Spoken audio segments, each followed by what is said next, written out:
పెహల్గాంలో దాడికి పాల్పడి భారత నారీశక్తికి సవాల్ విసిరి ఉగ్రవాదులు వారి వినాశనాన్ని వారే కొని తెచ్చుకున్నారన్నారు ప్రధాని నరేంద్ర మోదీ. ఉగ్రదాడికి ప్రతీకారంగా ఆపరేషన్ సింధూరులో పలువురు మహిళా అధికారిణులు పాల్గొని ఉగ్రవాదుల ఆచూకీ గల్లంతు చేశారని కీర్తించారు.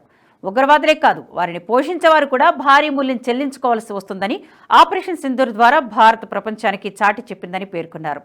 ఆ సమయంలో భారత కుమార్తెల బలాన్ని ప్రపంచం మొత్తం చూసిందన్నారు మోదీ. ఆపరేషన్ సింధూర్ అనంతరం భారత్లోని సరిహద్దు రాష్ట్రాలపై పాక్ దాడులు చేసినప్పుడు అసిస్టెంట్ కమాండెంట్ నేహా భండారీ నేతృత్వంలోని మహిళా బీఎస్ఎఫ్ బృందం 3 రోజుల పాటు అక్నూర్లోని తమ ఫార్వర్డ్ పోస్టులపై పోరాడారని కీర్తించారు.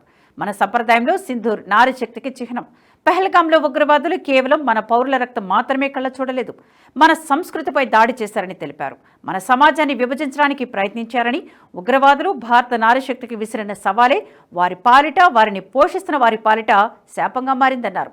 పాకిస్తాన్ సైన్యం కూడా ఊహించని ప్రాంతాల్లో ఉగ్రవాద శిబిరాలపై మన సాయుధ దళాలు దాడులు చేశాయని, ఉగ్రవాదానికి వ్యతిరేకంగా దేశం చేపట్టిన ఈ ఆపరేషన్ భారత చరిత్రలోని అతిపెద్ద విజయమన్నారు ప్రధాని మోదీ.